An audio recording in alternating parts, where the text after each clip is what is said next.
Good afternoon, everybody, and welcome to the January 2026 board meeting of the Medicines and Healthcare Products Regulatory Agency, or MHRA, as we prefer to call ourselves.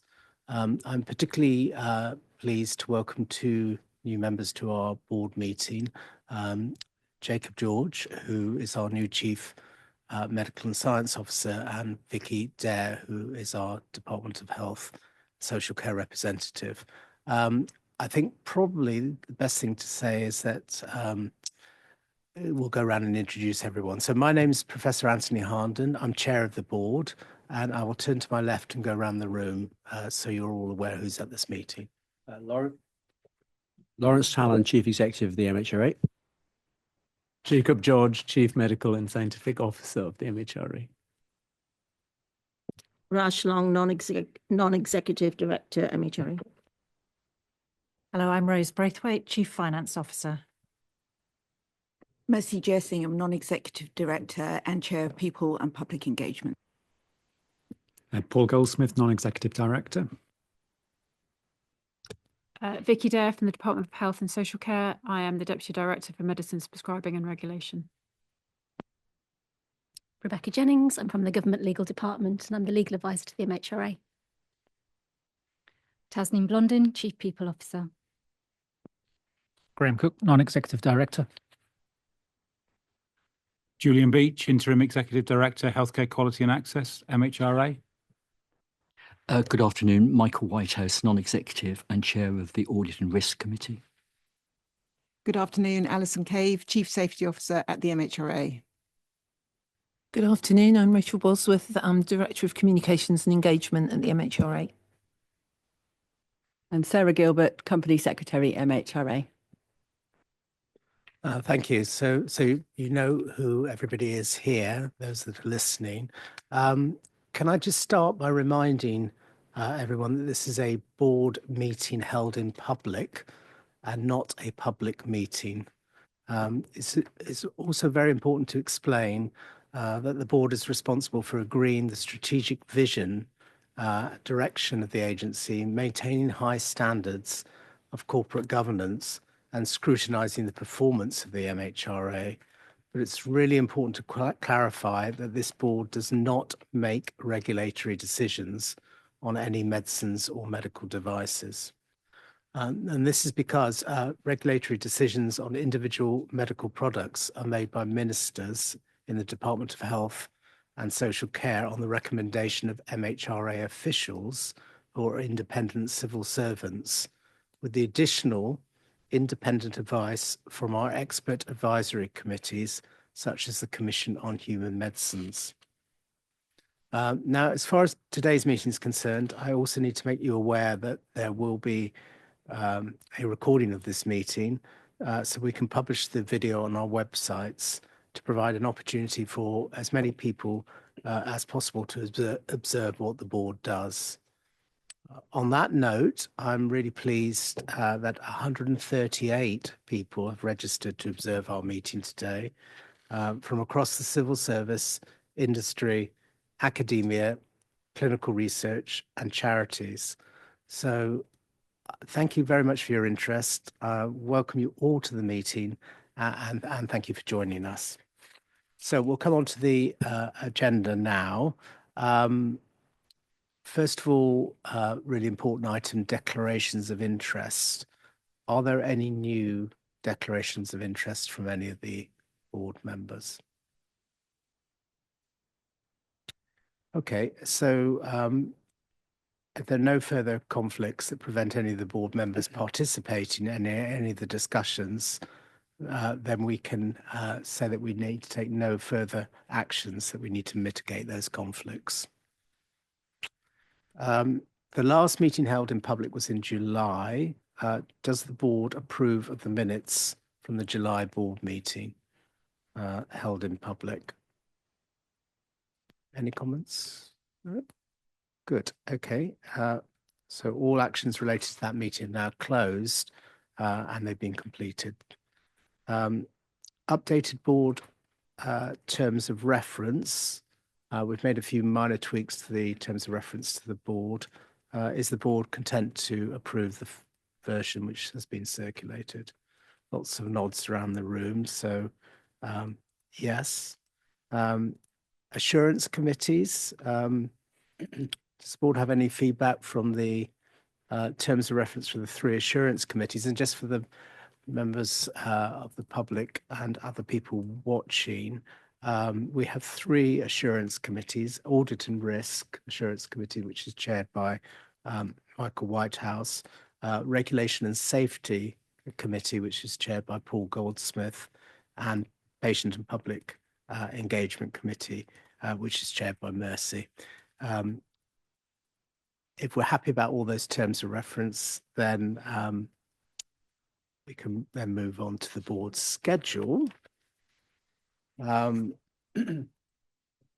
So I'd just like a few notes about the board's schedule.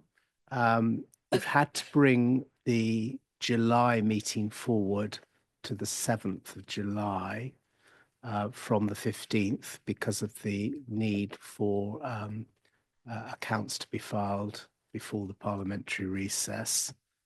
The board in September will probably now shift to the 21st to 22nd to be in Scotland. And there's some logistic reasons behind that, but that will be the date. And the board in November will happen on the 10th of November. The 18th of March board meeting will be at South Mims, our Science Centre campus. And a couple of other points is that we're trying to progress better joint working with NICE. And we've agreed that we will have some sort of workshop in April, probably 2-3 hour workshop with NICE in April, which I hope as many non-execs and execs can come, followed by perhaps a joint half-day board meeting with NICE in the autumn. Dates to be decided. Is that okay with everyone? Lots of nods around the room. Okay, it's all actually in the information that you've been sent. If any individual has a particular problem with any of those dates, if they could contact Sarah, that would be really helpful. Right, agency performance. I think this is often the most interesting. One of the most interesting parts of the meeting is our CEO's report. We've had great progress, I think. Just been at a meeting recently today where mood music for the MHRA is really good at the moment. So I'm very, very pleased with our performance, particularly clinical trials and licensing. And Lawrence is going to talk a little bit about that and other activities within the MHRA. So I'll hand over to Lawrence.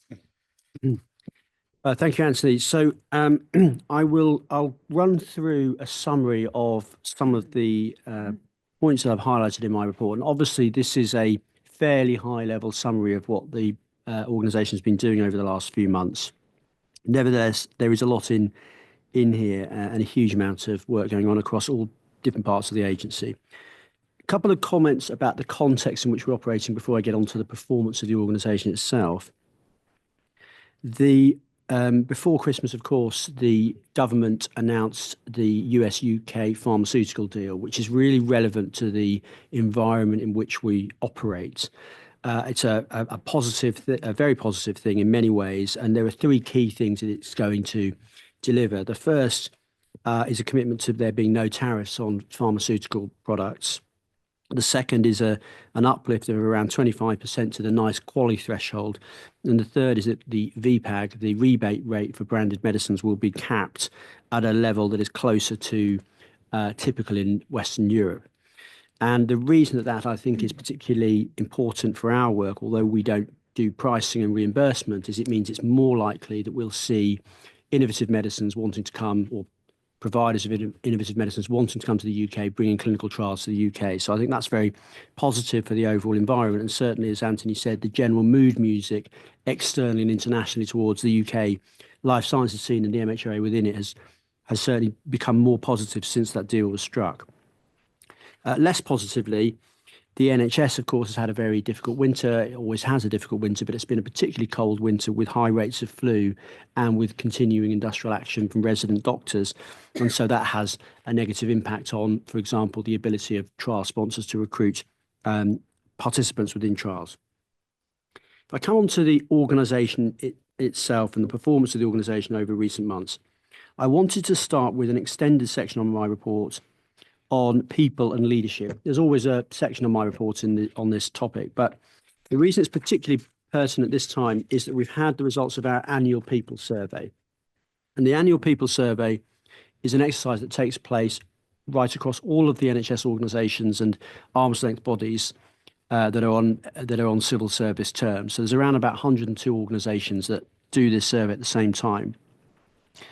And we know from previous years that the MHRA has, well, in recent years, has not been anywhere near where it would want to be on those scores. And particularly the key score is what they call the engagement index, which is a composite of 5 other measures that give you a general sense of how morale is in the organisation and how engaged your organisation is. Now, the MHRA historically was always very high on this score, but we know it's had a few years where that wasn't the case. And we were around in about the 9th or 10th even percentile over the last couple of years on the engagement score. This year, thanks to huge efforts right across the organisation, but I do particularly want to thank executives around the table, and particularly the Chief People Officer, Tasneem, for her leadership of this, but really to people right across the organisation, particularly those with management responsibilities. We've seen a very significant shift in our scores. The first thing to highlight is the actual number of people who filled the survey out, which is a pretty good idea, gives you a pretty good idea of whether your people, your staff, think it is worth filling out a survey and whether we'll act on it. We had nearly 1,200 of our colleagues fill the survey in, which is 81% engagement rate, which benchmarks very well against other civil service departments, and was a 19 percentage point improvement on the number of people who filled it out last year. So it's the largest sample size we've ever had, and therefore it's a very accurate and rich data set. Now, of course, just people filling it in isn't necessarily a good thing. It's what they say that really matters. But what they say is also quite encouraging. So on that key composite measure of the engagement index, we've improved by 6 percentage points over the last year. And to give you a sense of context about that, of those 102 organisations that filled the survey in, only 5 have improved by 6 percentage points or more. 3 have improved by exactly 6 percentage points, and 2, one was 7, one was 8, but they're very small organisations, although, not to take any credit away from them. So we're one of the most improved organisations across the whole of the civil service on that score. Particularly heartening, the number of people who say they feel positive about the future of the organisation is up 12 percentage points on last year. And I won't go through all of the different points, but I think it is positive that we can see a real shift in sentiment in the organisation. Now, 2 important notes of caution. Whilst we should absolutely thank all the colleagues who filled the survey out, praise those people, particularly people with line management responsibilities who've delivered these results over the last year, including people around this table. But 2 important notes of caution. The first is, although our engagement score has moved up more than most this year, it still only puts us just above the middle of the pack. So that's a lot better than we were, but it's not where we want to be. It's not where we want to end up. So we need to look for further improvements in the years to come, really by acting diligently on the findings of the survey. And the second thing, of course, is that those overall positive scores have within them variation, and there are pockets within the organisation that don't score as highly, and where we will be focusing particular attention this year to make sure that all colleagues feel equally positive, rather than having some pockets that are feeling less positive than others. So I think, again, huge thanks to people around this table for what they've done to deliver that and throughout the organisation. In terms of leadership, just to add to Anthony's welcome of Jacob, it's fantastic to have Jacob here. And long anticipated appointment. Certainly since I joined this job, I've been very much looking forward to having such a high caliber Chief Medical and Scientific Officer in place. So my welcome added to Anthony's. And we will also be appointing within around about the next month, a Chief Digital Technology Officer as well. And thanks to Tracy Drabble and Phil Gillibrand, who've been acting into that role, but we'll have a permanent appointment soon. Coming on to performance, I won't go through all of the many products that have been licensed by Julian's team in this period, although you'll see a significant number there, including some that are first in UK products. But what we can say is that we're now delivering reliably all of our statutory performance targets in compliance with the levels that have been set. The scientific advice target, which is not a statutory target, but is nevertheless just as important in our minds, is not yet in compliance, but we're reasonably confident that that will soon turn into compliance soon and will be so sustainably. And actually, we want to go beyond the existing service, not just to have compliance with that existing service, but to really have an enhanced service for scientific advice. And that's something that Julian and Jacob are working closely on. On public safety and communications, we had a really successful and engaging campaign, thanks to Rachel particularly and her team, on the safe use of medicines around the festive season, and particularly using the anchor of that festive season to get greater engagement about safe medicines use. Thanks to Alison, of course, too, for her involvement. We've had a busy period for the criminal enforcement unit because we're seeing an increasing profile of criminal activity around illicit medicines.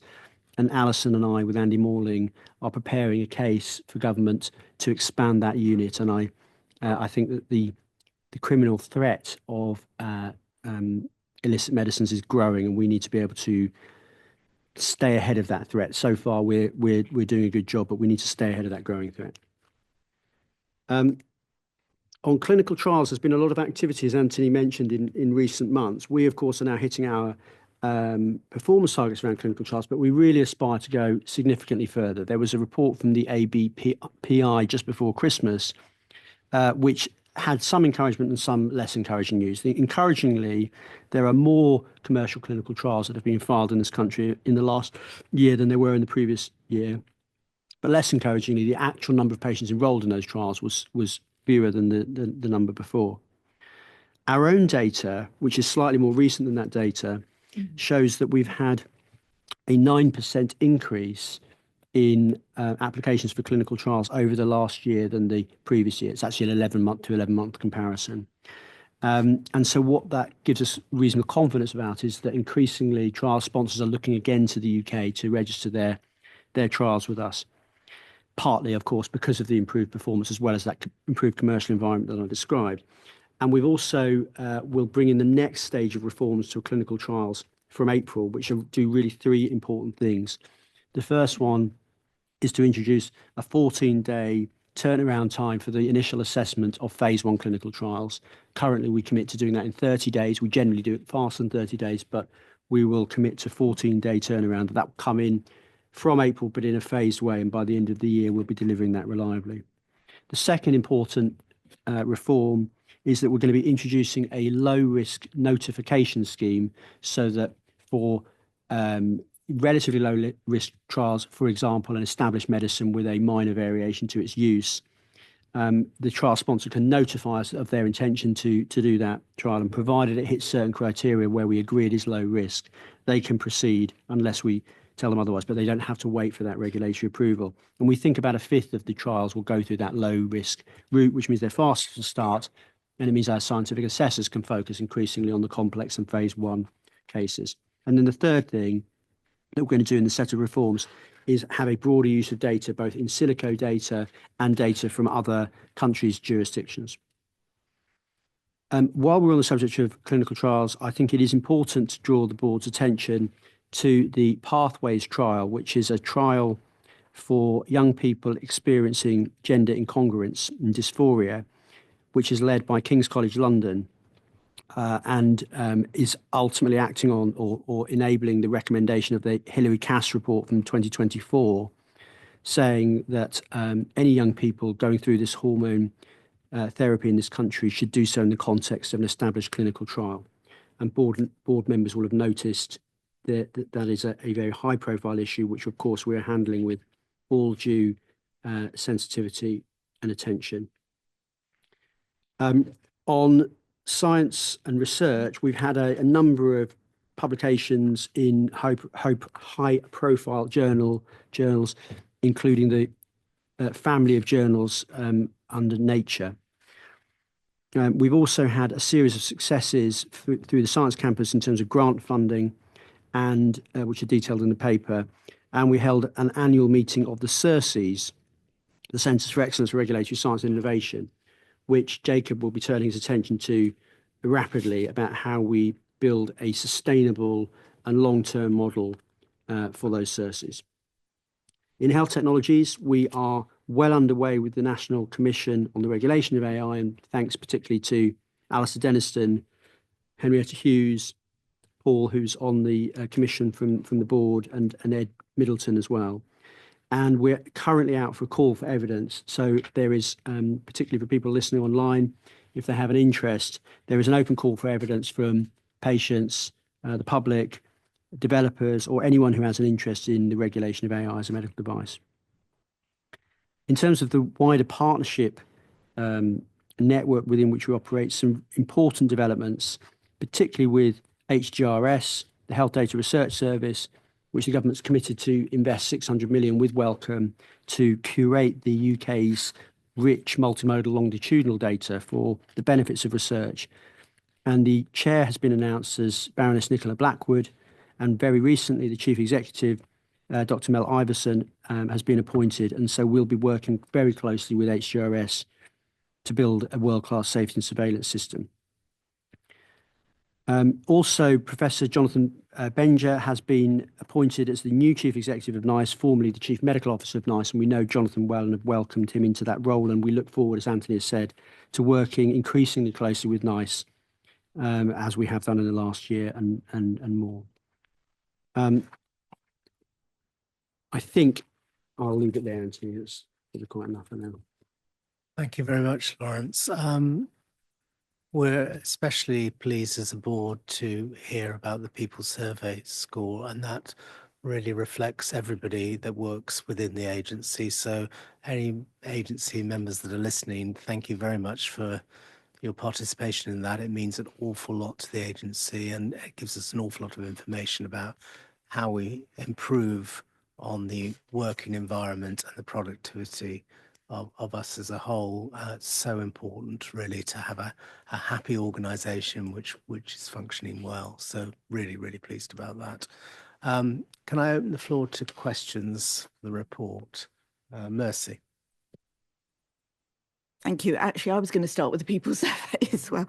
No, it's a really comprehensive report, Lawrence, so thank you for that. So yes, the People's Survey, great improvement on people responding to it as well.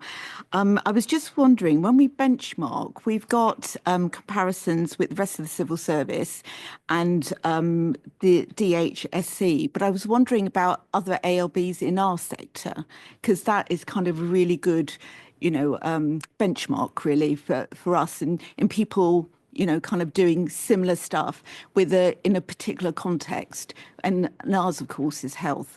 So I understand we benchmark against the department, but other ALBs?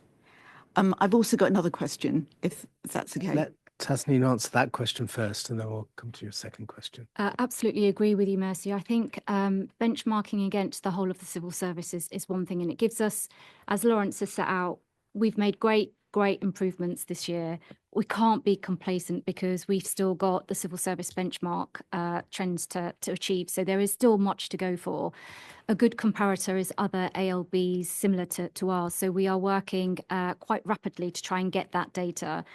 As yet, they're not publicly available, but we are working with our counterparts to see if we can get that data, just to give us a sense of how we're benchmarking and comparing, but also what are they doing around areas of improvement that we can kind of maybe collaborate on. So there's still, we've got a really, really good sense of where we are right now, but the key is the action and what we do next, and that will be the main focus over the next year. Thank you. And actually, the next thing is more a comment than a question. And it was just to call out the awards that we gave to our staff. And I think that was such a really good initiative that's come in. And it's really important for organisations that people feel comfortable that if they make mistakes, that they admit to them and learn from them, but also that we recognise when people do a really good job. So well done for that. Yeah, I think I would echo that, Mercy. I think having presided over the awards ceremony, I think the sheer joy in people's faces when they came up and received those awards, which actually were actually quite nice in themselves, the actual awards. But actually it was really important, and recognizing there were 4 awards, but recognizing an unsung hero within the organization and things of that ilk were really, really good. So I think that, that is something we definitely want to continue, and we want to expand it, I think. Graham. I mean, thanks. Just to echo the praise for the work on the people survey and clinical trials with the caveats that you've noted. A broader question, I mean, your last point on the report is about the Access Consortium, and we're chairing for a year. So I'm just curious as to what we think our priorities might be in the global landscape with that chair, and if there's things that we'd like to prioritise through the process.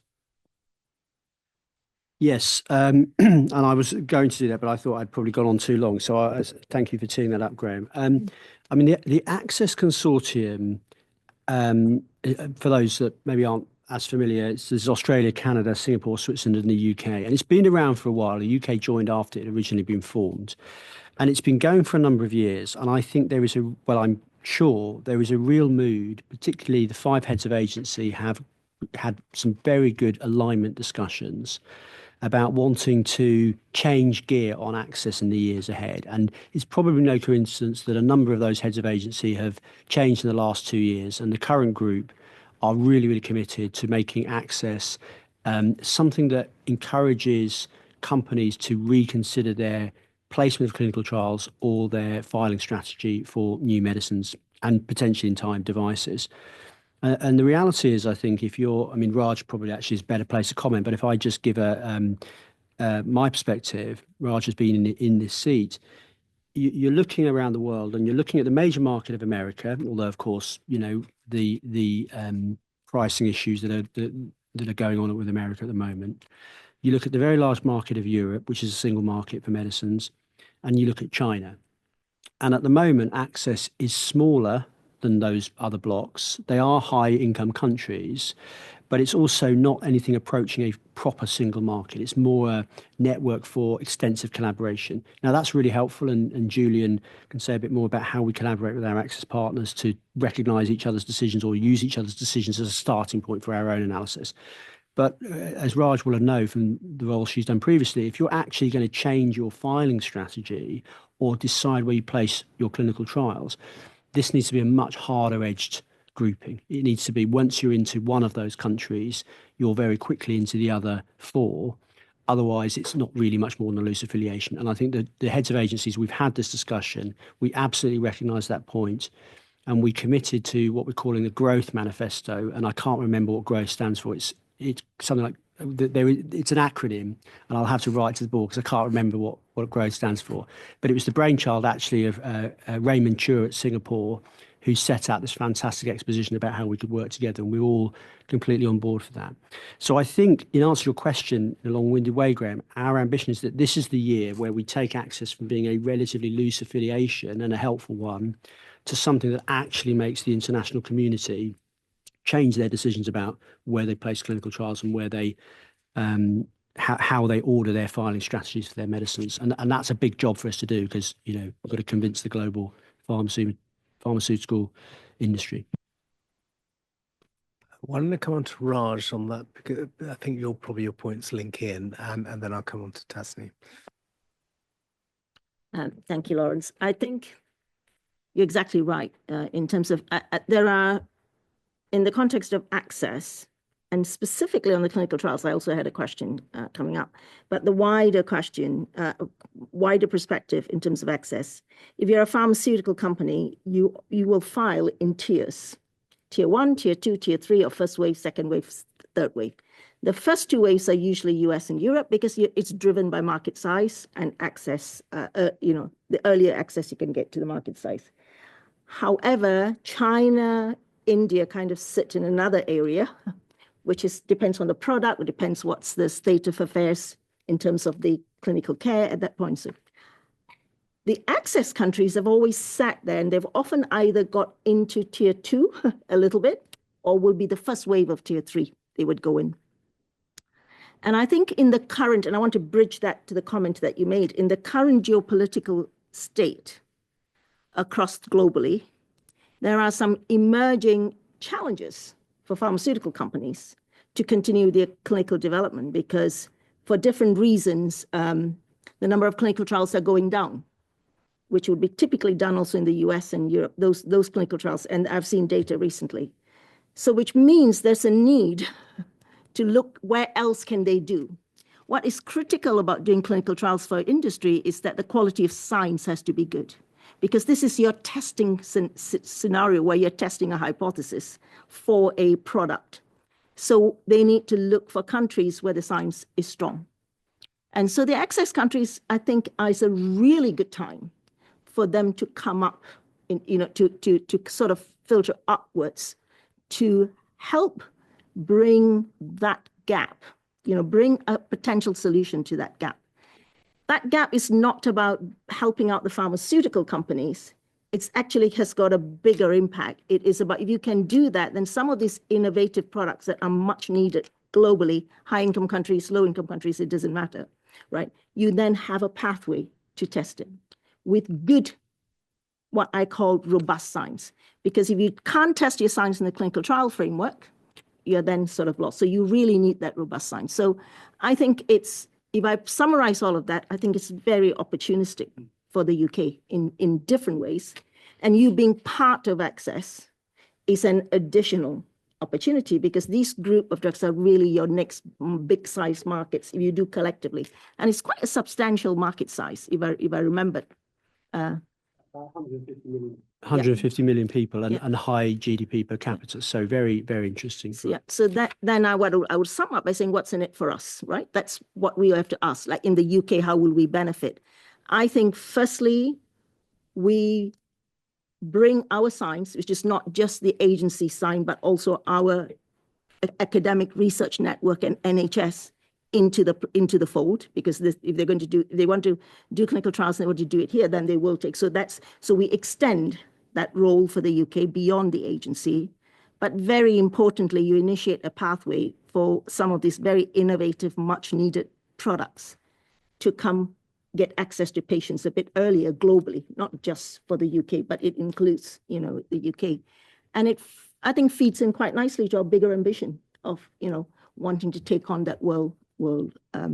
So that's kind of a little summary, but I do have one question, Chair. I saw in the notes, Lawrence, about the corridor with HSA, Innovation Corridor, and that you've already started on clinical trials. So in the light of what I just said earlier, is that agreement just with HSA, Singapore Health Authority? Or could that arrangement be actually taken wider to access since you're the chair? Well, it could, subject to the agreement of the other access countries. I think what you could say is the arrangement with HSA of Singapore is a sort of further faster within access, and that we're also collaborating with them as part of that on AI and devices. Not all of the other equivalents in access or do devices. So devices at the moment is not core to access. But it absolutely could be. And I think our ambition, as I say, across the 5 agencies is really to make access change gear quite substantially. So there's every chance, I don't want to pre-commit my colleagues, but there's every chance that people want to see us moving forward across all 5 agencies. So lastly, I just want to commend, these are exactly the sort of activities we need to, where we are currently in the evolution of the agency that we need to go. So absolutely fantastic to hear that these initiatives are happening. And then if I lay on top of it, the survey feedback from the people survey, it's been a long time, as I wrote to you and Anthony, it's been a long time. It's so nice to see the progress that's been made on that. And that progress is not just small increments. And many of that feedback was double-digit incremental. So amazing work. And I think congratulations to yourself and Anthony and the team for getting us. We're not over yet, but we've turned the corner, I think. I feel confident we have turned the corner. Thank you, Raj. I echo. The MHRA is really moving into a much better place, and in all sorts of different ways. So, yeah. Tasneem. Thank you, Chair. I just wanted to come back on Mercy's comment, if I may, on the reward and recognition event that took place. I just wanted to publicly acknowledge and thank all the judging panel, because it was a mix of people, internal and external, the amount of work that took place to make it such a success, but mainly a huge thank you to those that took the time to nominate their peers. And I think that is a remarkable, significant statement in how we are feeling as an organisation. So I just wanted to publicly acknowledge and say thank you.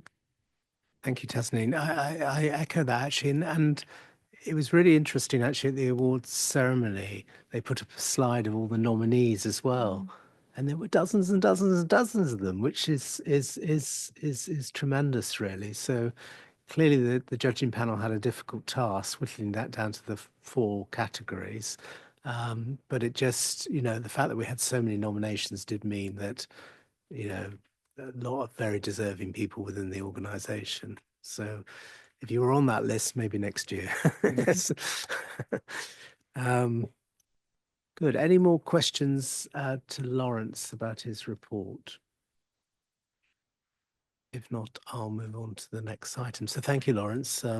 Really interesting, detailed report as always. And we look forward to, having that as the highlight of the board meeting every time we meet. So thank you. So we'll come on to Rose now, I think. Rose, you're going to talk a little bit about financial performance. Thanks, Chair. So the paper presented to the board covers the finance and people performance in November of last year. During November, the agency continued to exceed its income budget due to higher demand, particularly in licensing, with national applications and variations exceeding expected volumes.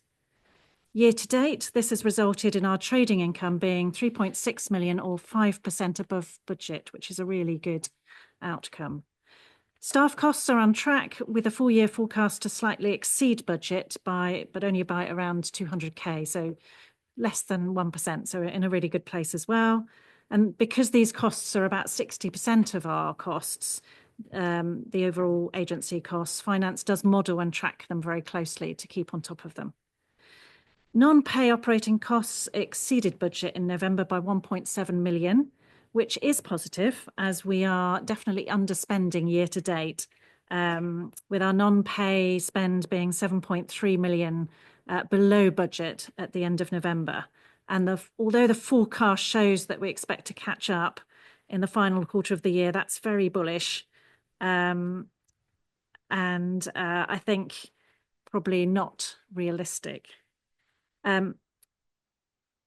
So the full year forecast, which we did at the mid-year point, shows that we expect to make a 600k surplus at the end of the year, which is an excellent position because we're within our 1% of our budget as required by the Treasury. So a good outcome expected at the half-year point. But since that forecast was made, we obviously had the announcement of the closing of Regulatory Connect programme. And the closure of the programme has meant that all our expenditure from that programme, as we close it, has become resource spend rather than capital. And this will add pressure to our resource spend for the remaining part of the year, with at least an expected 2.8 million additional spend on our resource. So we're just in the process at the moment of finishing our Q3 full year forecast. And until we get that, we won't have a better assessment of the impact and our final landing point for the year. On the capital side of things, we are showing a continued underspend against budget.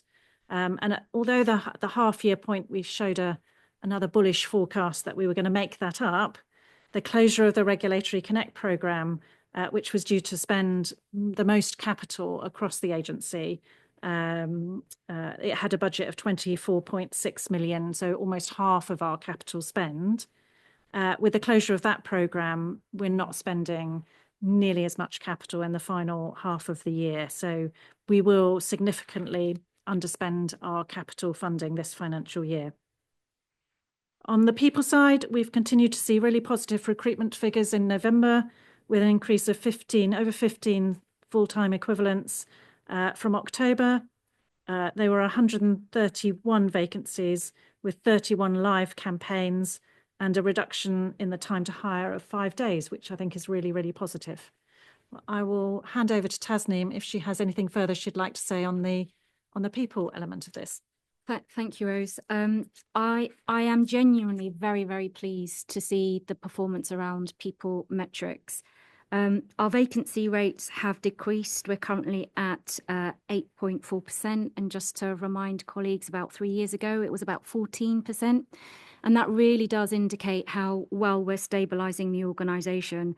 Time to hire has reduced, onboarding has also reduced, which really does demonstrate the efficiencies that we're putting in place are genuinely working.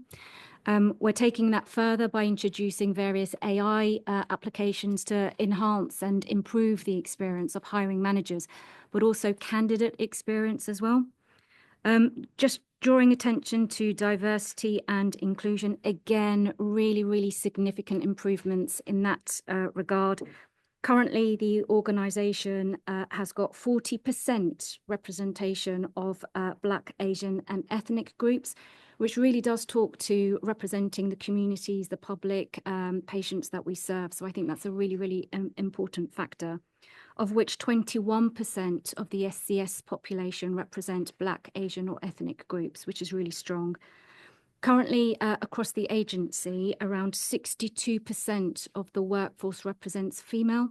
So a really, really good blend across the agency. In terms of learning development, we're looking to roll out 360 feedback for our leadership. So a really good, strong signal to our leadership cadre that we are continuing to invest in them, which I think echoes in the people survey results, which we've all kind of recognised and talked about.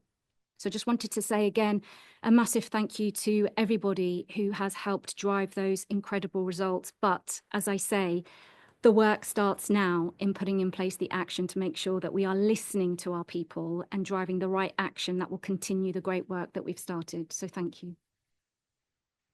Thank you, Tasneem. That's excellent. So Jacob, as the most recent candidate experience, any comment? I've had an excellent orientation. I got this badge within 6 hours of starting, so can't complain. Yeah. It has been very good, yes. Yeah.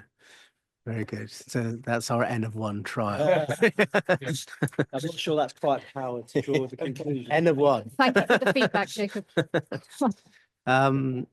Okay. So as always with these with the financial report, I turn to our non-executive financial guru, Michael. So I'm not sure I'm the guru. I mean, Rose and I talk quite extensively, and I'm up to speed with where we are. Just a comment, really.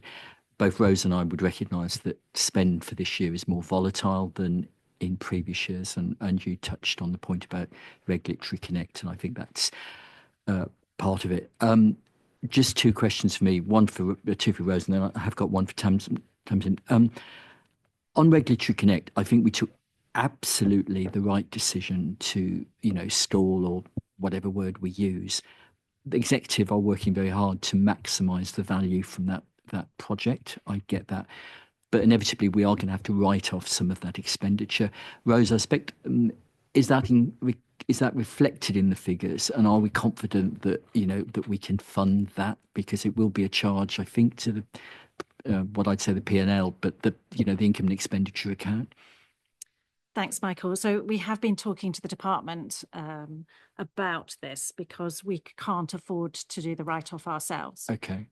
So it's a bit of an odd one because it is non-cash resource. So for those who don't understand the complexities of government finances, it's a slightly different colour of money than our cash resource that we normally report on. So we have kept the department in the loop, and we've done a detailed piece of work with Deloitte to look at the amount that we have to write off and what we can retain and reuse in the future. So that detailed piece of work will allow us to write off an amount, and we've been talking to the department about underwriting that. So they will support us with that write-off. In terms of the possible overspend, the Q3 forecast will give us a far better view of where we will land. And we have also open discussion with the department and the finance team to warn them that we might overspend on cash resource as a result of having to expense what we would have capitalised if the programme had continued. So those avenues are open, and we'll ensure that they're fully informed if we need any more resource from them. And may I ask, you're keeping external audit because ultimately they'll be the arbiter of whether we've reported. So external auditor are due to start their interim audit towards the end of this month and beginning of February. And one of the first things they will do is look at that write-off report from Deloitte and do the audit of that, so that we'll know before year end that they're happy with our approach and the way it's been done, and they're happy with the amount that we decide to write off at the end of the year. So yes, they'll be fully informed. Chair, if I may, two other questions. One, as said, for one, and then to Tasman. May I ask then, going forward, we underspend on capital this year. Are you confident, as best as you can, that we don't know yet what the cost of our new digital systems will be? It's all moving in the right direction, new digital officer coming in, but it's going to cost money, and it's very difficult to know what that cost is. But have we got support, because we're going to look to the department for that, aren't we? Yes. So again, we're having very full and open conversations because we haven't actually received our capital settlement for the 3-year spending review yet. Okay. But they're very aware of what we bid, which did include money for Regulatory Connect. So we're talking to them about the need to retain that money to deliver the replacement, also to spend on AI functionality, and also to spend on securing the current system and ensure that keeps going while we replace it.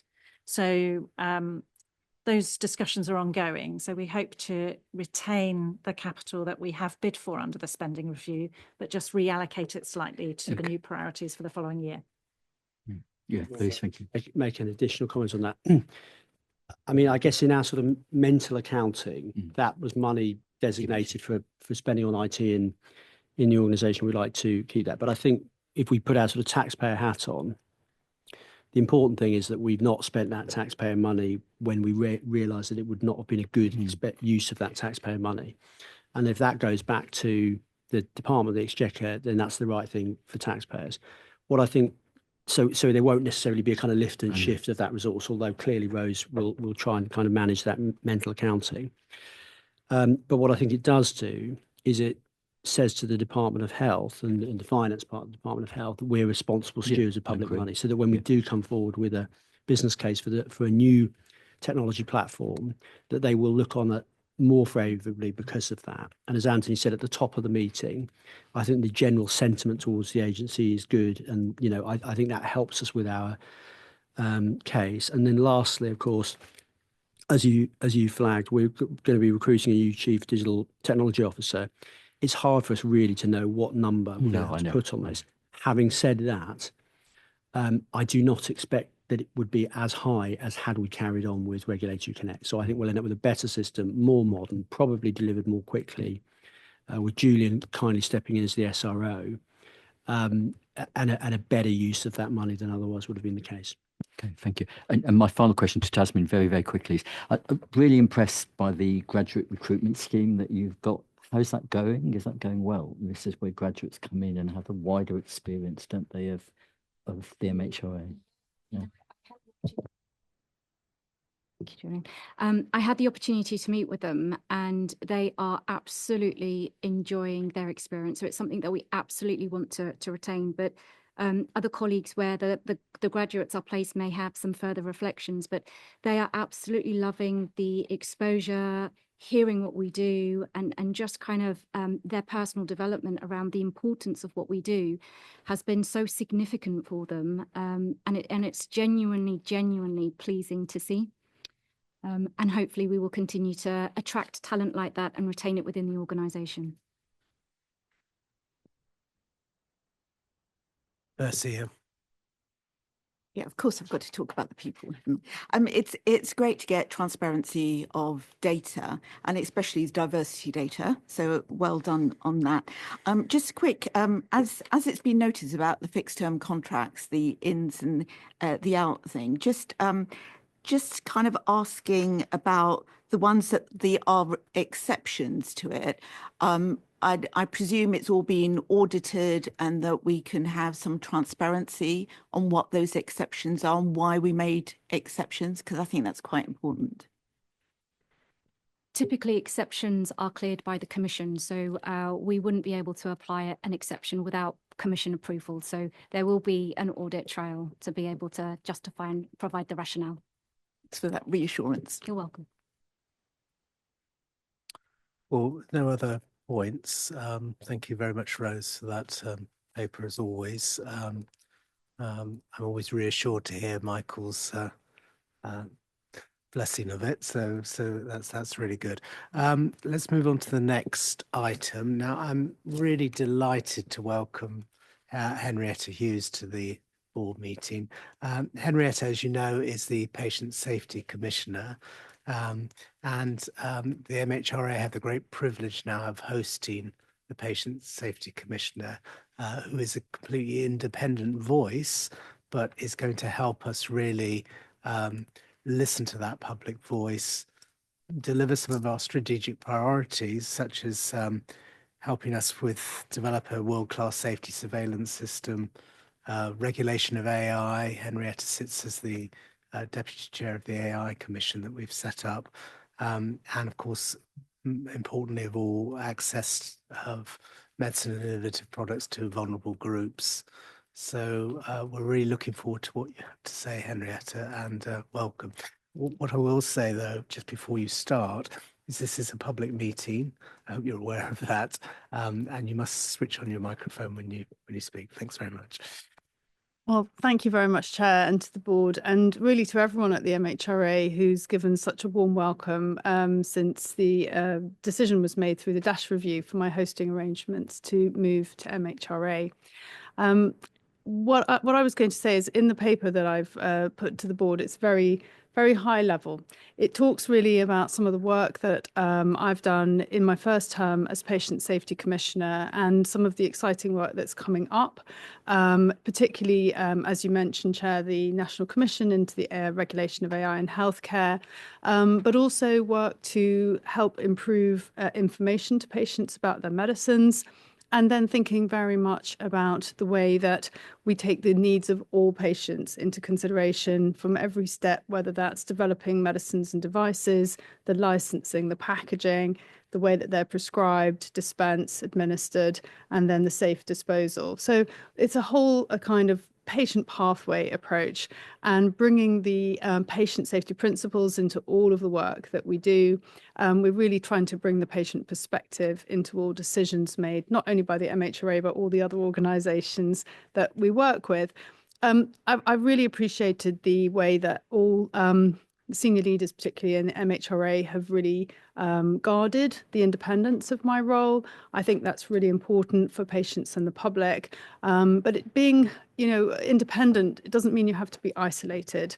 And I think that way that I've really seen that happen with some of the work that we've done, whether that's around developing the policy for Martha's Rule in the past, but also thinking very much to the future with the National Commission in AI, but also the electronic patient information work. So I see massive opportunities. I know I'm a hard taskmaster and I'm always asking for more. But what I've been really pleased about is that, when I've made the case for the improved ways of engaging with patients and the public, that call has been listened to and it's been acted upon, and that makes a really big difference. Thank you. I'm delighted to hear that. And patient safety communication to the public is the core of what we do really as an organisation. That's what our raison d'etre is, patient safety. So, you know, what you're doing is fabulously helpful to delivering some of our strategic priorities. So thank you. Can I open the floor up to questions from the board on Henrietta's paper? Mercy.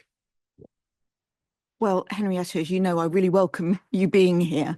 I just wanted to ask, I mean, it's such a great opportunity for you to be kind of hosted by us.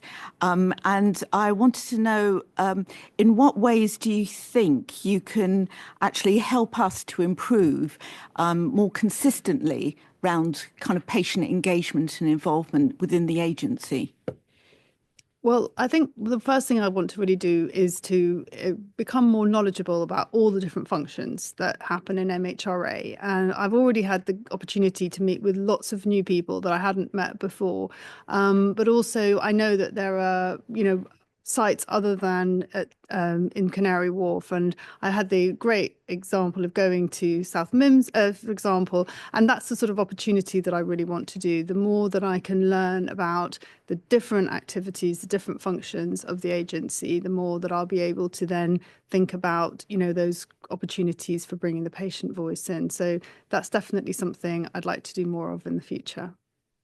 Great. Could I just comment again? Obviously, we responded to Cumberledge and things, but I always look for ways that we can make more systematic improvements. So kind of really welcome you and really want us to work together more because we do some amazing stuff here, but there's still a lot to do. Thanks so much. And one of the things that I've realized is that, you know, that there's a term that I hadn't come across before I did this role called epistemic injustice. And that's the injustice of knowledge, of language, and of status, which means that some voices get automatically believed and listened to, and others not so much, or even not at all. And what's been really interesting for me is that working with the healthcare system, that when you bring the evidence that actually by bringing the patient and family voices in, you get better outcomes, it's not seen as a threat, it's seen as something to really welcome. And so I really look forward to being able to provide more examples of that and then use those in the work that I do with MHRA, but more broadly as well. Thank you, Henrietta. Michael. Yes, again, I would echo what Mercy's saying. This is a real great opportunity, and thank you for the paper. I'm interested when people make recommendations, it's always that they want something, and forgive me for saying this. So you've got here about promoting the independence of your role within the MHRA. And I just wondered, was there something more there? Because in many respects, you're like a constructive friend, aren't you? You're asking questions of us, keeping us, but constructive friends sometimes disagree.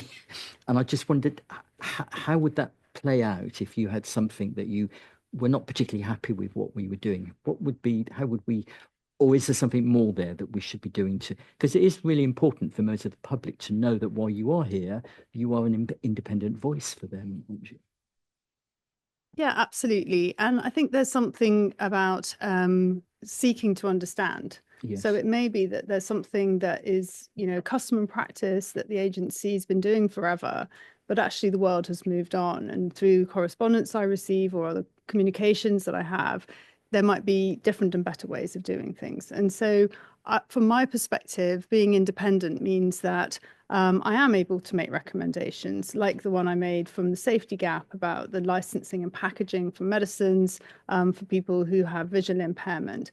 That's something which I think hadn't come to the attention of the agency before. And, you know, sometimes when you hear something, it's just so clear that things need to be done. I don't think that it's always going to need to have a recommendation made to be able to say something needs to be done differently. It may well be that through other conversations and meetings that would just be, you know, taken up as business as usual. But I think also being independent means that I'm able to see things that maybe others might be normalized to. I suppose assurance I was looking for is that we respect your independence, because that's really important about the effectiveness of your role. And what you're saying is, to date, that's worked reasonably well. I think it's worked extremely well, actually, and I think that I'm very pleased that in every piece of activity that the agency has done since the decision was made for my hosting to move here, the start of every conversation is, we need to respect your independence, and so I'm feeling that that's really been very warmly, not just done implicitly, but explicitly. Thank you. Welcome, Michael, I think I can reassure you that Henrietta and me aren't going to fall out because we're both GPs. But Raj. So firstly, warm welcome, Henrietta, since the agency is hosting you. I also took note of the epistemic injustice at the workshop. It's the first time I'd heard about it. What would good look like for you, retaining your independence, and from the perspective of the MHRA? Just very broadly, what would good look like for you in your role? I'm very ambitious for patients. You know, I think that what I've seen from Cumberledge's work, but also, you know, other work that is happening across the health system in England, across the UK and globally, that there's a huge amount of benefit that can come from bringing patients and family service users and the public into the conversations right from the get-go. And so I'm really interested, for example, in safety of medicines. As a GP, as the chair said, I'm still a practicing GP and prescribing, and I can see that there's information that I'm party to because I'm focusing on this in my role that I wouldn't otherwise know in my role as a GP. Just because I've got the time and I get a lot of information through. So how can we improve every aspect of safety? How can we improve it from the design, from you know the work that the agency does in pre-authorization, but also the safe environment that you know patients are receiving treatment in, and that's about collaborative working. So as much as I like to have individual conversations, I also like to bring people together. And I think for me, good looks like an aligned safety management or quality management system across the whole healthcare system, learning from good practice globally, and then bringing that in so that we keep people safe. That's good for patient safety, for patient outcomes, for patient experience, the three elements of quality, but it's also about reducing the burden of harm to people, the cost of harm, which is 15% of OECD spending on health, and the 54 billion that's spent on medicine harm by OECD countries. 237 million medication errors each year. You know, what's the opportunity for bringing that right down? These are the ambitions that I have. And I think working closely with different parts of the agency and across the healthcare system is the way to really tackle some of that. Julian. Just wondering, when you were mentioning around the work you were looking at with regard to patient information, how do you feel that the work that we're doing within the agency can support that in terms of having the patient-centric voice? Is there anything else that we can consider from the agency that would enable us to do that better than we're doing it at the moment, from the feedback you have? So I've been delighted to be part of the EPI work since the task force, you know, and now I'm really pleased that it's come into the agency because I think that's given it a real kind of momentum and drive for the team who are leading on that work. I'm also really pleased that in the room, there are representatives of different patient groups, recognizing that not everybody has access to smartphones, not everybody is able to have high literacy, but also that, you know, there are real opportunities for improving things. I'll give you an example of where having a patient information leaflet is probably not very helpful, and that is drugs used in anesthesia. And in fact, the anaesthetists have said to me that having a patient information leaflet for propofol and muscle relaxants that tell you that you shouldn't drive or operate heavy machinery while you're using them is probably, you know, not really patient-centered. So I think that, you know, bringing the voices of many patients, the prescribers, pharmacists, and regulators together is a brilliant way of actually saying, the current system we have isn't really the best it can be. Let's vision a future which is great for everybody, and then work to get close to that as we possibly can. Any other questions for Henrietta? Do you want to make a comment, Alison, as Chief Safety Officer?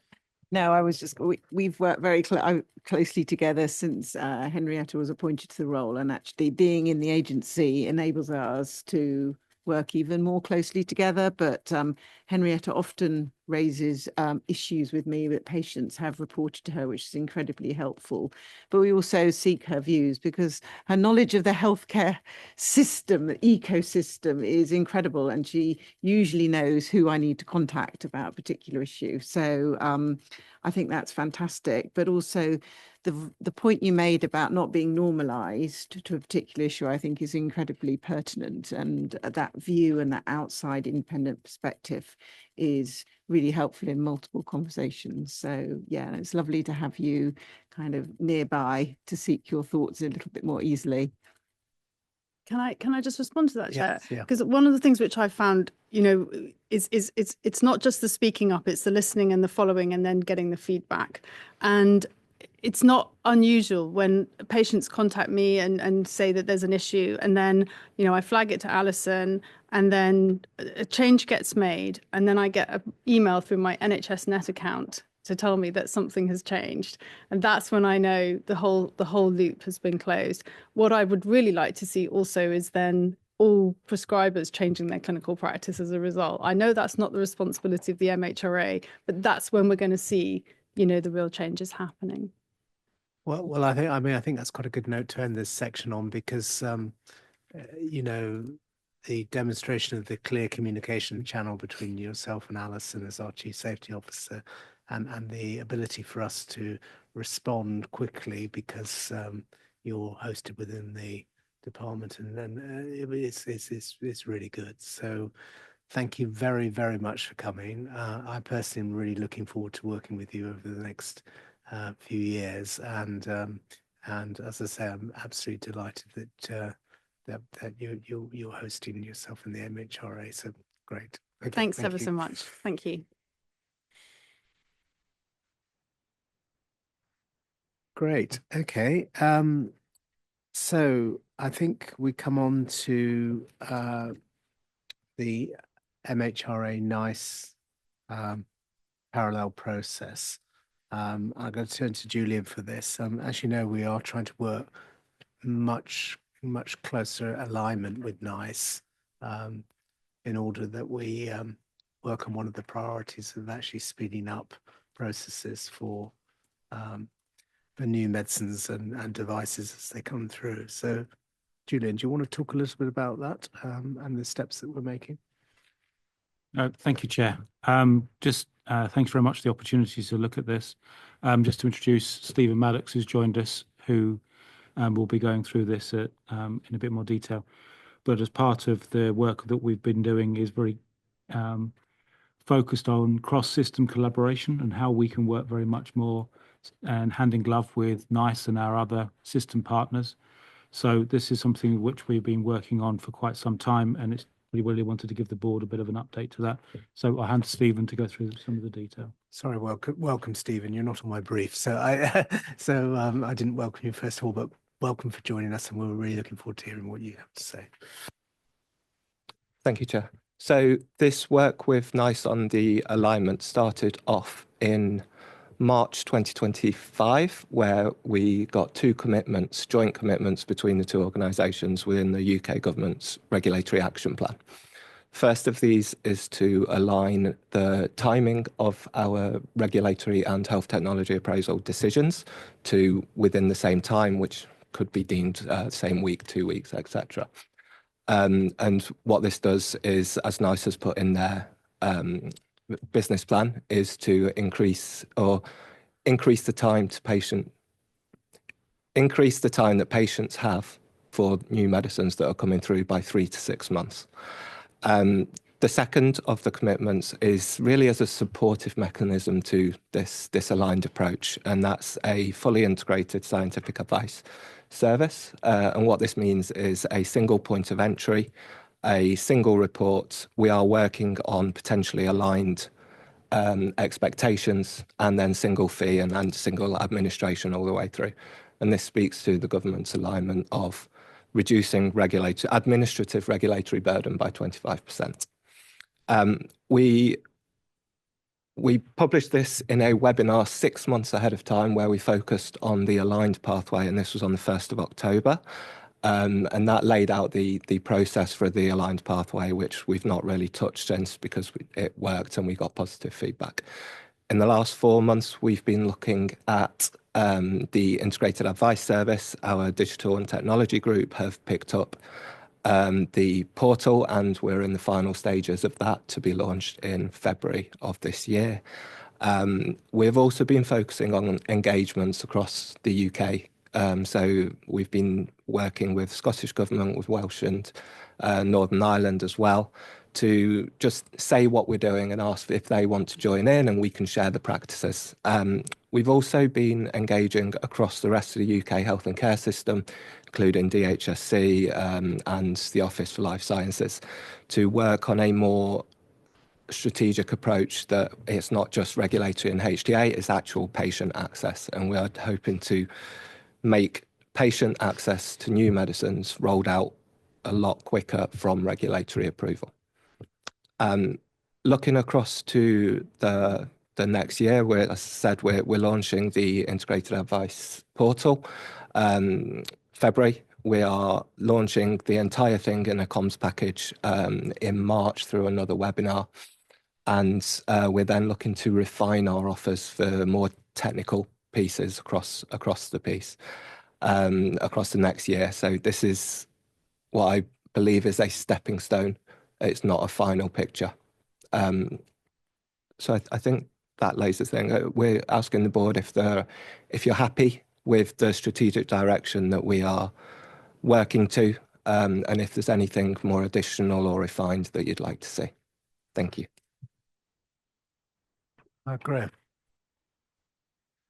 Yeah, no, thank you. I mean, personally, certainly support the direction of travel. I think it's exactly where we need to be going. I suppose a question really about the scope of ambition, the scale, which wasn't really clear from the paper, and then following from that, the resource required to deliver it well, particularly given that we know we're doing very well with performance, but scientific advice is not that, not quite there. So really more interested in the scope of ambition here, and I recognise that this is still in flight a little bit.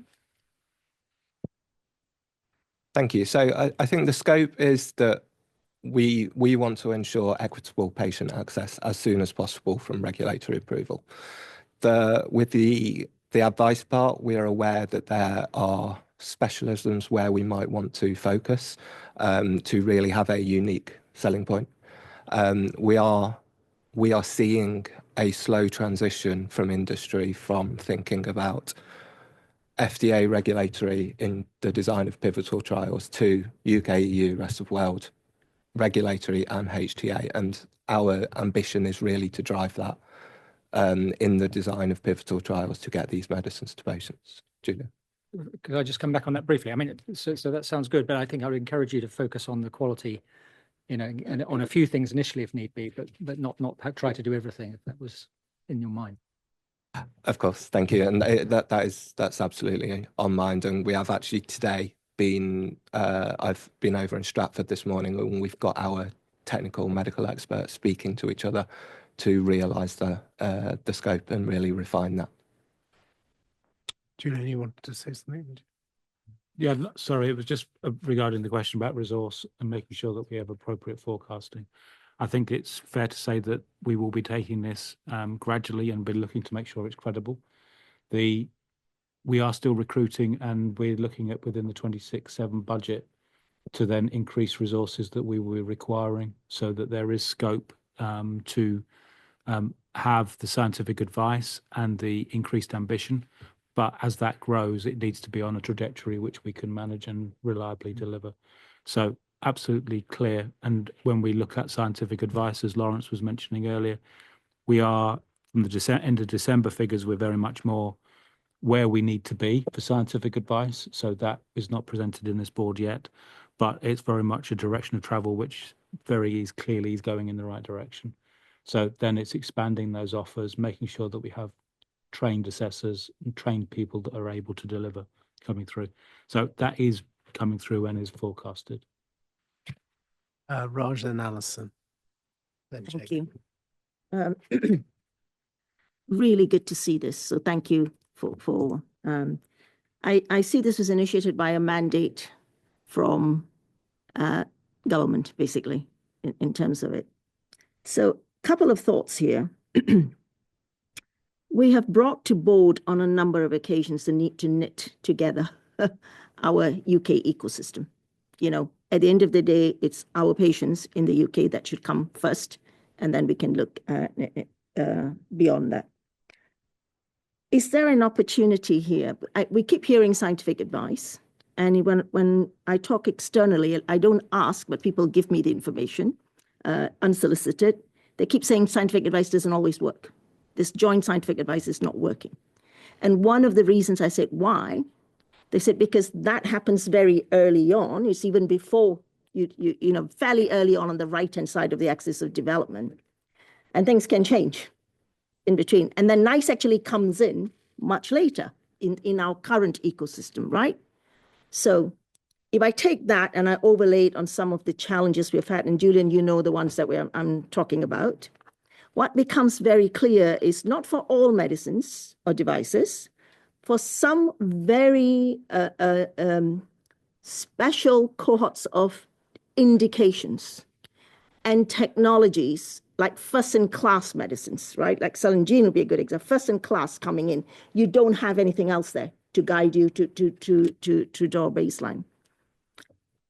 Do we need to do more than just the scientific advice piece? You might be doing it, it's not evident in the paper, so I'm just bringing it up.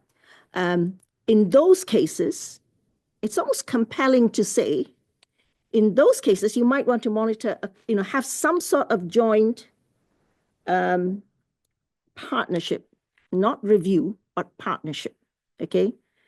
At very strategic points in the process, but only for those, because you can't boil the ocean here because we don't have the resource. This whole opportunity is an amazing opportunity for us to actually do better and be more proactive, what we discussed this morning at the strategy piece. And I think this is a fantastic opportunity to start thinking a little bit, what can we do differently? It shouldn't be small incremental differences. We pilot it in such a way where we can actually go in and have a look. So it's maybe already happening. I don't know, but it's not evident, but worth suggesting. If you want to come back on that? Yeah, Julian. I think absolutely, I agree with Raj, and I think that without getting into the detail, I think we need to be looking at points of interaction between NICE and MHRA and making sure that they are leading to an overall reduction in time to development. I think that those are the kind of like the metrics that we need to be looking at. So rather than respond in detail to all of those points, I think I would really just learn to say that hear you, and I think it's part of what we're going to be looking at. So there is a steering group which is with Lawrence, Dr. Banga from NICE, and ourselves, so that we can make sure that that is being progressed. Say one thing to complete it. I think just NICE and us doing some changes here may not in our entirety work. You also need industry to change the way they look at this. It's only then it'll work. And the best way to do that is to do it in a pilot framework or something where we can just test the concept. We can't move the needle just with NICE, but industry has to do something here too.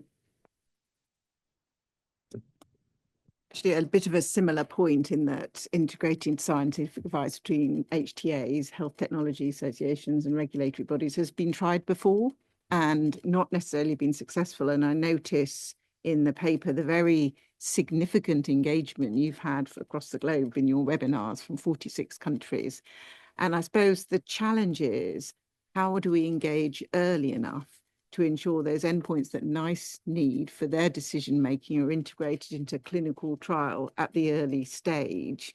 Because if they come in at phase 3, it's already too late to engage. And it's going to take us a while to start showing the success because of that need to engage early and then run through the clinical trials. I just really wondered what you've learned from initiatives in the past, as Raj has noted, has not always been as successful as was anticipated. Yeah, thank you, Alison. It's a really good point, and it's something that we've explored in depth with industry. There's a lot of user research that has gone into where we are now, and this has expanded for me from our initial was to support this aligned pathway. So you are looking at the design of those trials up front, whereas we are more involving it now into the use of real world evidence, how we can incorporate this. So we are catching those at that later stage as well as the earlier stage. We are aware it's difficult, and it's difficult for industry to change the tact. But we have also, and what's missing from this paper, is running pipeline meetings with companies. And we've just finished a pilot between MHRA, NICE, and latterly NHS England to identify those transformative products, those disruptive products, and any issues that may be seen during the development, which I think we have agreed it was a positive engagement. We ran 6 of them, and we're hoping to expand these out further as we learn more. Jacob. Thank you, Stephen and Julian, for bringing this. Of course, we already have some level of joint scientific advice within ILAP. And the key point here, as Alison had mentioned, is that we engage with drug developers, innovators early enough, post the phase 1 phase, so that we can input into their clinical trial design long before they plan the pivotal studies, so that they ask the right questions at the point at which they're designing those trials. And we input into that so that when the pivotal trials report, we have enough information for NICE to make the decisions, for us as regulators to make decisions, and therefore truncate that whole process, and patients then get access to it. So I guess there's some learning from ILAP in terms of joint scientific advice that would be worth tapping into. But it's great to see this and getting this more into our mainstream processes, and demonstrating that we truncate in terms of our metrics will be crucial for confidence, both from patients and industry. Thank you. Thanks. Well, thank you, Steve. And I think there's a very strong message there about trying to find the common information that is the information that's needed for both NICE and us at a much earlier stage in development, and therefore speeding up the process so it can be a truly parallel process and not one after another. Because after all, the one thing that we want to do, one thing patients want is an end-to-end, industry wants an end-to-end, isn't it? It's no good if it's sort of stuffed up in the middle. It needs to get from development into patient, and I think this will help in that process. So thank you very much. I hope you can take away some of those comments, but the board are broadly supportive, and it will be part of our strategy moving forward to 2030, definitely. Perfect. Thank you. Great. Okay, so we come on now to rare diseases. And in my brief, it's you, Julian. Is that right? Or is there someone else coming in? Okay, so you're going to talk a little bit so that we decide whether to endorse the strategic direction of the rare disease pathway and immediate next steps towards developing and defining the framework, guidance and development plan consultations. So do you want to talk a little bit about that?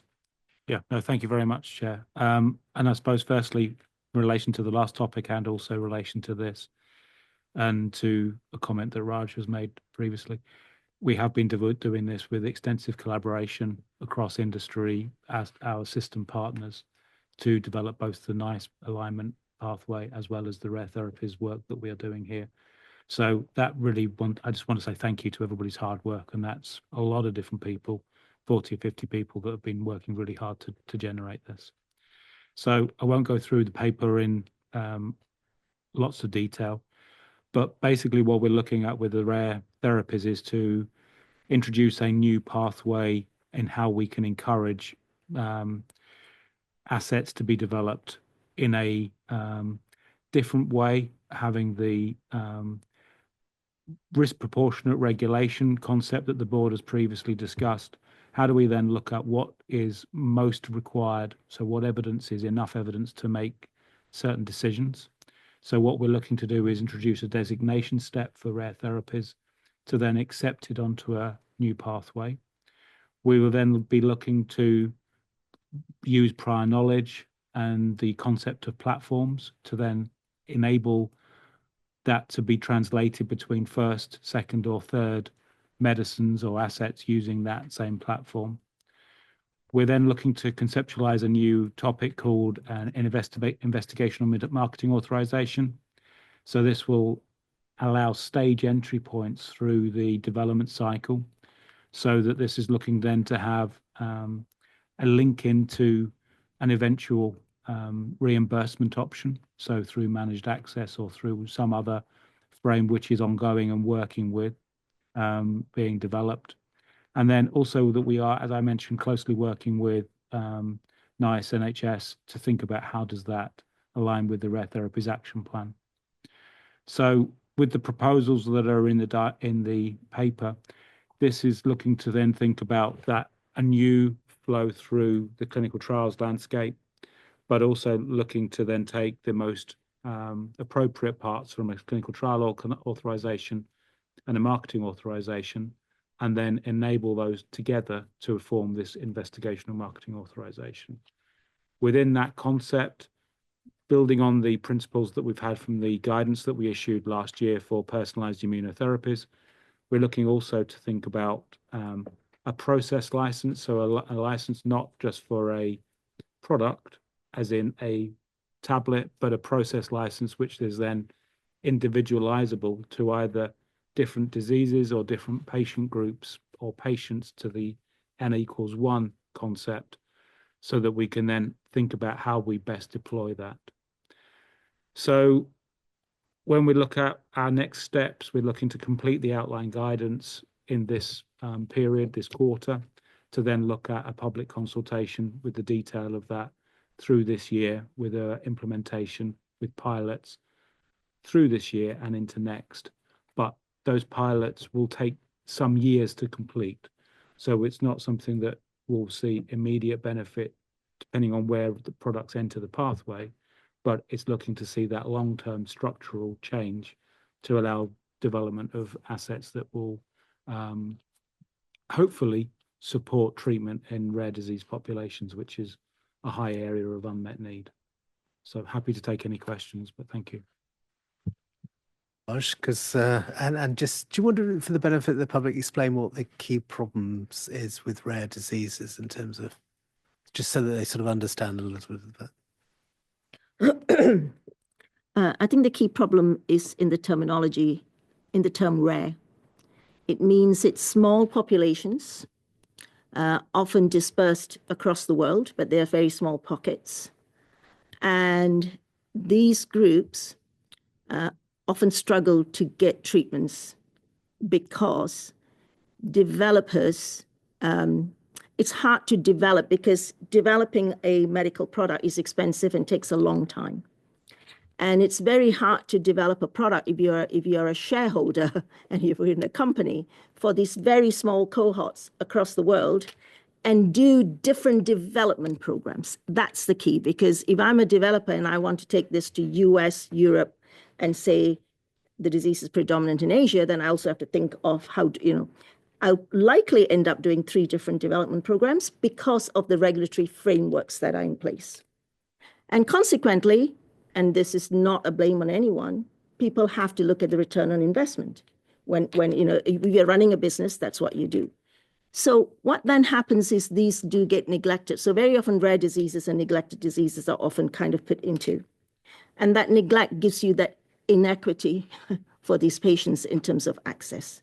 I think that's, and what Julian is trying to do here, and also other NGOs in this area, like the Gates Foundation and Wellcome, they try and herd as much of this together to try and facilitate the pathway, the regulatory pathway, without compromising safety and efficacy.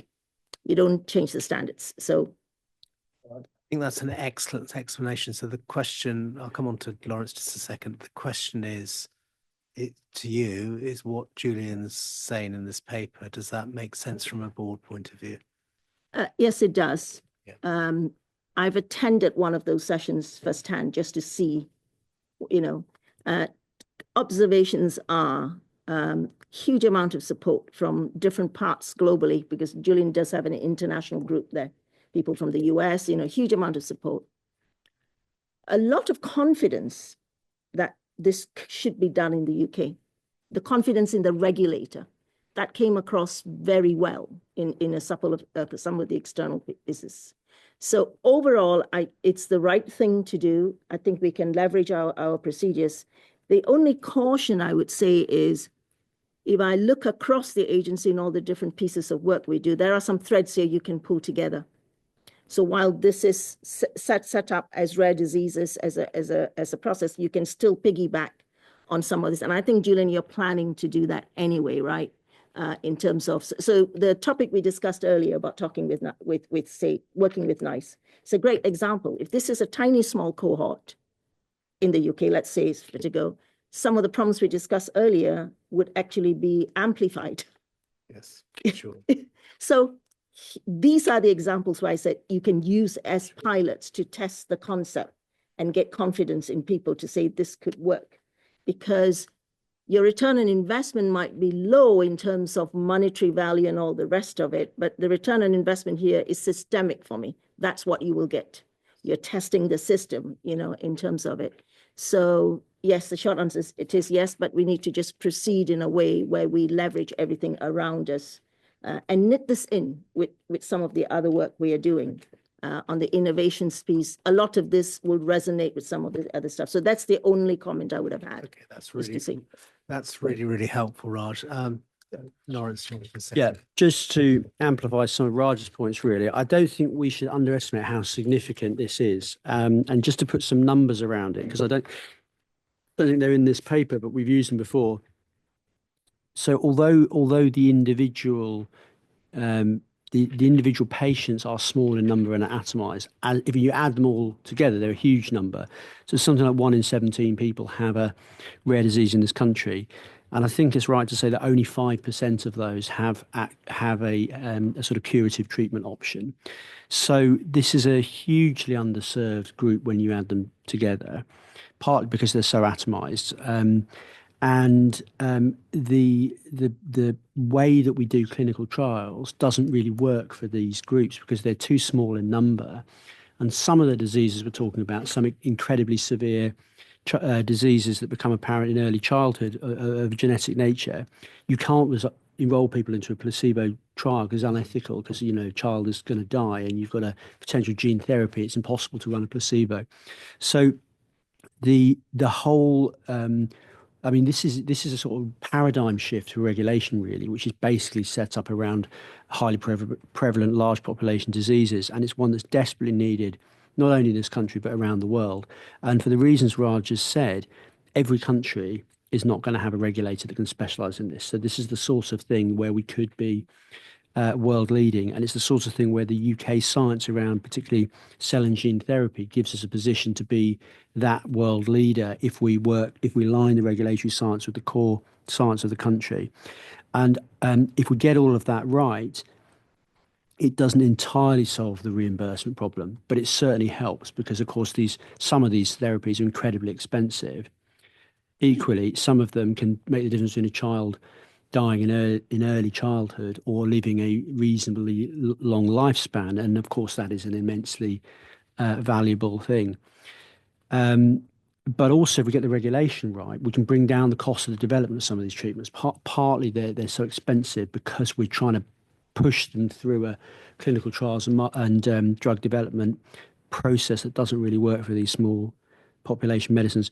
And I just really would want to not underemphasize how incredibly well received this work has been by, that Julian has been leading, not only from the wide and inclusive Rare Disease Consortium, but literally all around the world. I mean, we've got a huge amount of interest, including from America, actually, where there's a lot of interested parties in America who are saying we're moving further and faster than any of the other regulatory jurisdictions. So, I mean, huge kudos to Julian and John Beeman and the team, because this is, I think it's not overselling it to say this is world leading work. Graham. Yeah, I mean, first of all, to echo some of all of that. I mean, I think that this is definitely important, and I think there are key advantages in the UK for doing this. And I think the other thing to think about is the genomics services work that's growing all the time, which will identify more and more patients with rare variants and so forth. And I think, to echo again from an external perspective, I think the work of the agency in this space is well regarded, and I think it's been seen as leading, as you say. And I think I'm hearing very positive things from people engaged in this. And then just to pick up the point, I mean, I think it's not in the paper for good reasons, because it's not really our remit. But I do wonder about the reimbursement models, because, as you say, I mean, they're not just expensive, they're extremely expensive by nature, partly for the reasons you say, but also because it's a small volume market. So you've got to work out how to get your money back. And I just wonder to what extent we understand the reimbursement model, and whether what's being developed through the MHRA is aligned to that, or whether down the line we might have something that we need to fix. So, no, thank you. I mean, like everything we do, it comes back to how do we look at the reimbursement for this. So I think we've got to break it into 1, 2, maybe 3 bits to make sure that we've got it clear. So the first part is, as a regulator, we've got to then be clear on what our safety remit is to ensure how we then provide medicines which are safe, firstly. But then with the regulation, we build in cost into the development, which then gets factored into cost of goods, which then gets factored into price that we will pay. So as a regulator, my view is very much that we have to be doing our bit to affect this argument about the cost of treatments. We've got to be challenging how we deliver those treatments, and we've got to be looking across, and this is where with system partners, NICE, NHS, devolved administrations, we've really got to be just challenging that model of patient access in not following what we've done in the past, because it will not work for this area.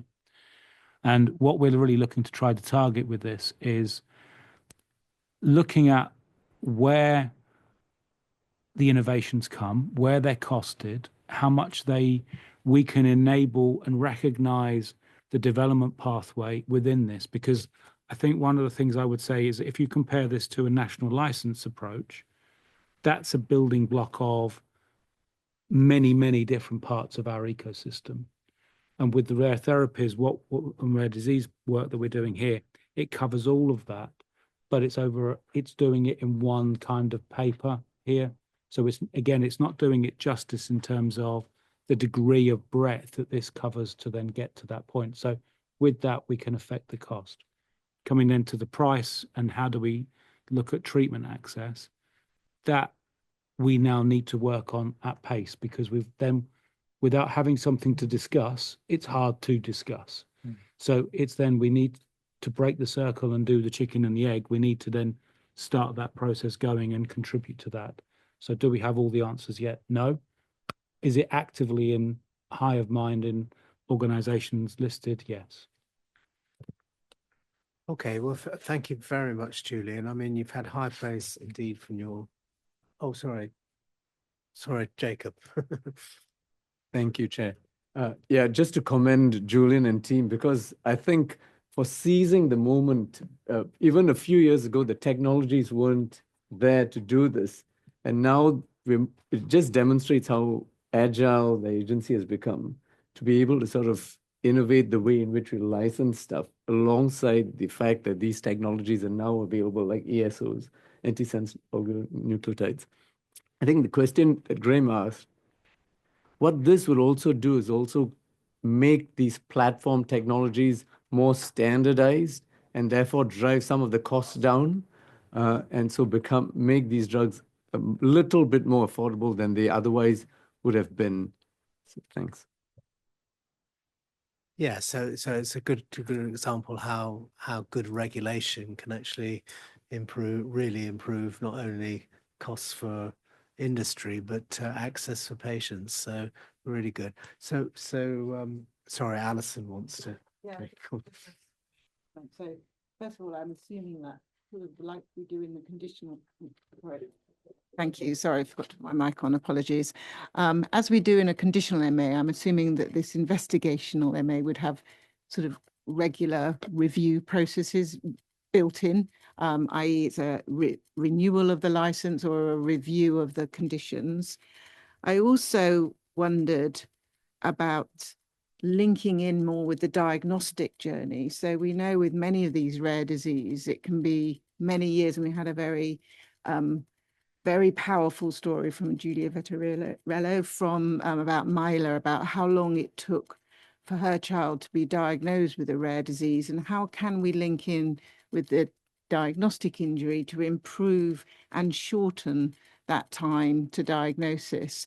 And then finally, this will be what will be really important in these in this initiative is earlier access means we must really have robust safety surveillance, and that's what we're envisaging. But with the interest globally, be interesting to consider how we might marry or combine forces, because the challenge is identifying that signal with very small patient populations. But if a treatment is being rolled out globally, we might be able to work more collaboratively globally to identify those signals and share data. And I don't know if you've thought about that in some of your industry conversations. Anyway, did you want to come back on that or not? Yeah, just briefly, yeah. So to the first question on safety, yes, we plan a clinical monitoring plan going through regular review.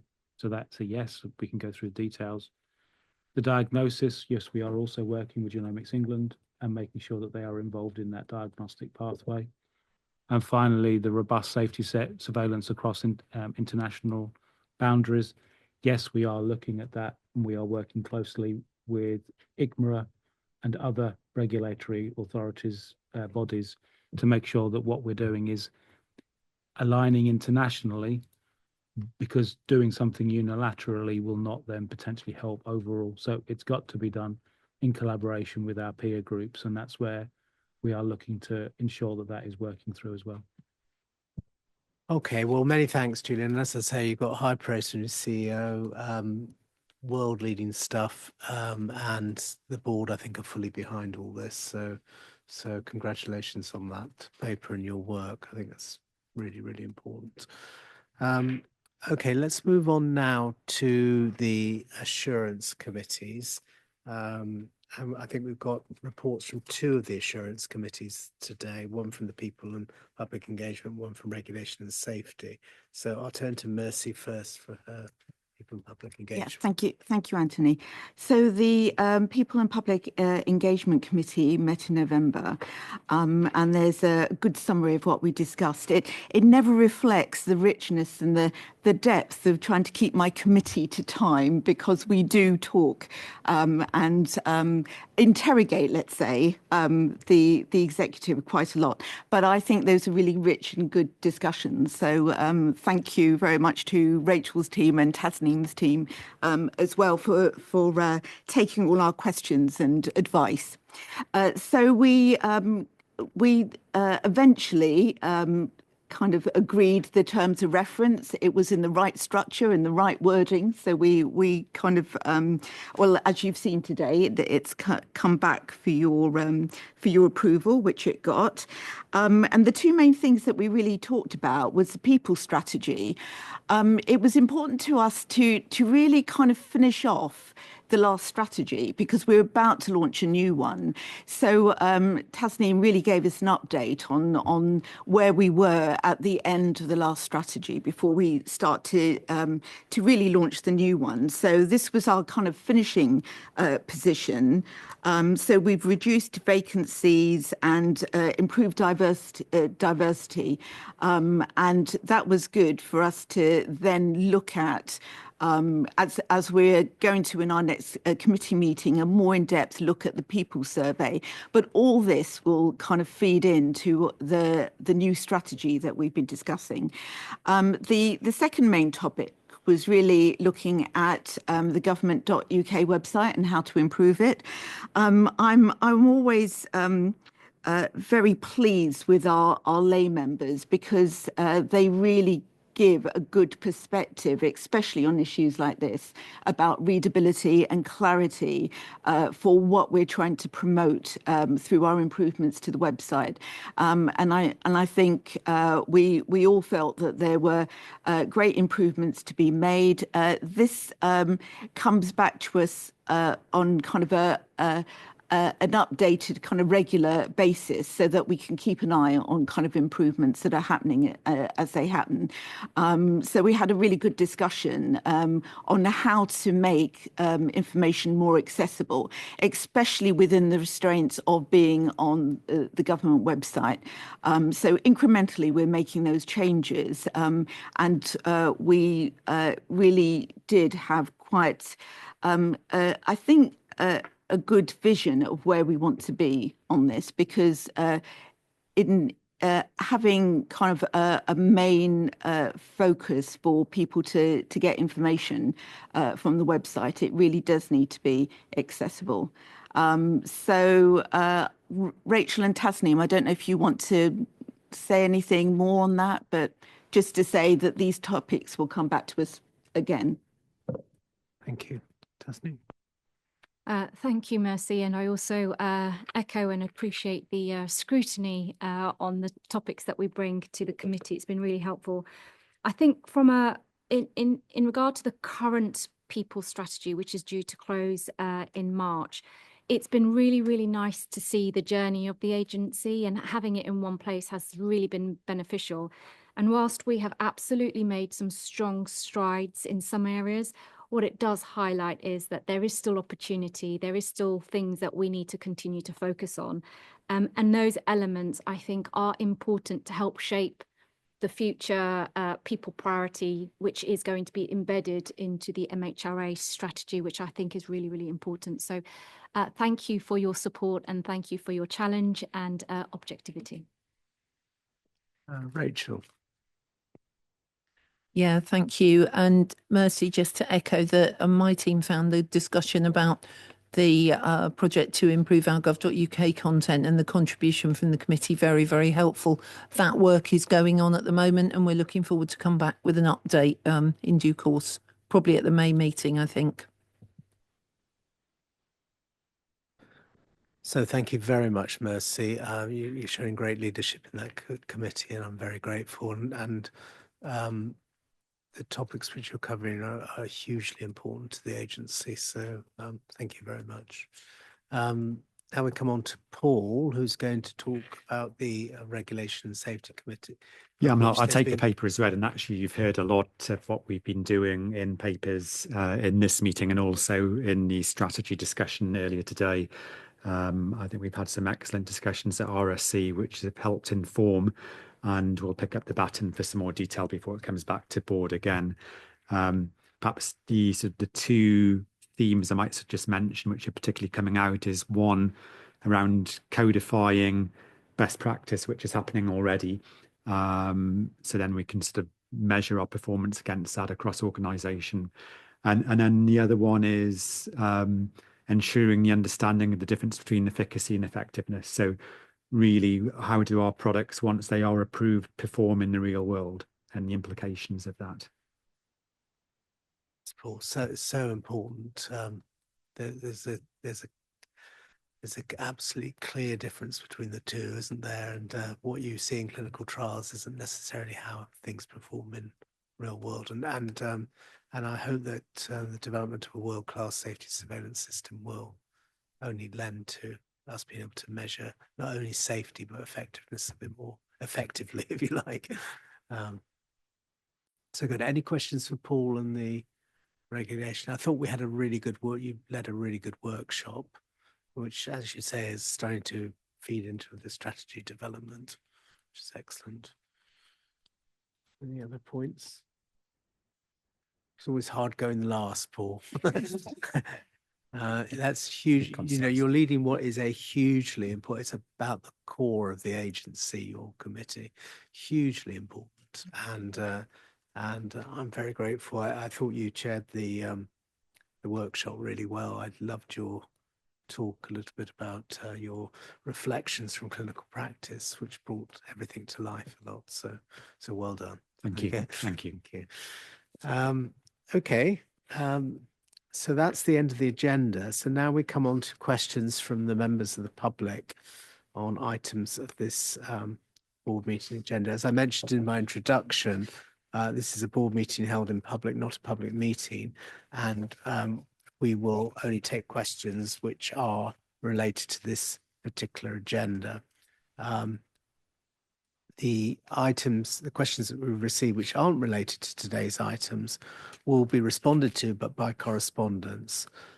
So we've received 8 pre-submitted written questions from the public, of which 2 relate to today's, well, 1 relates to today's agenda and 1 has come in during the meeting. And Julian, I think they are both for you. So Rachel, do you want to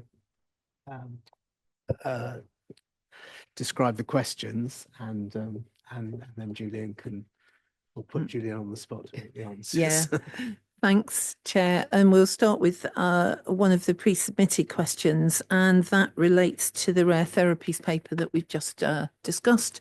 So the question was asking you to outline the perceived role of the British Pharmacopoeia within the strategy for the rare diseases pathway. And second part to the question, whether the current UK master file system might be expanded to facilitate the production of regulatory dossiers, including for rare therapies. So thank you for the question. And I will say that we are looking at evolving the guidance at this point in time, so we haven't completed that work. But with the British Pharmacopoeia, really what we look at with that is it's to provide science-based quality standards which enable innovation. So it's really taking what we're doing to enable them to be both harmonized globally, but also to look at how do we enable development so that we will be looking at developing general chapters. So rather than looking at the individual monographs in this area to start that process going forward. We will be looking to ensure that there are standards set for the different technology types, as Jacob was alluding to, OSIs or other technology types. We will be looking to see those being implemented in the fullness of time. To the second part of the question regarding master files and approaches to their inclusion, we will use the principles where appropriate. There is discussion at the moment that they may not be so useful for some of the rare therapy work, but the principles about how do we define platforms, how do we define the requirements which are translatable knowledge or prior knowledge, that's something that we are looking to the best view, and we would welcome comments as we come through the public consultation on that basis where people can then input into what we're seeing. But hopefully that gives a sense of what we're doing. Yeah, Rachel, there's another question. Yeah, thanks, Julian. And there's another question that relates to the discussion in Lawrence's report about clinical trials.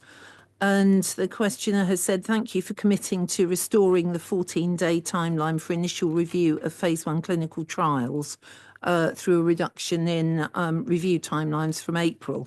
Can you confirm that this 14-day timeline will be restored by the end of 2026?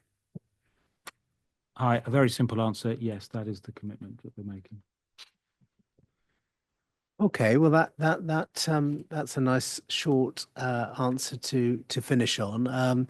Can I just thank everybody, all the board members, both executive, non-executive, and those attending the board for coming today. I thought we had a very interesting meeting with lots of key points to take back.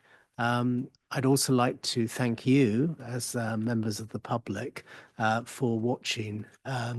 We are here as public servants. We are here to protect you as the public, and the MHRA will always, under Lawrence and myself's leadership, work really hard to achieve those goals. So you can be assured that you're in good hands with the MHRA. Have a great afternoon and evening, and we'll look forward to seeing you again at the next public meeting. Thank you very much.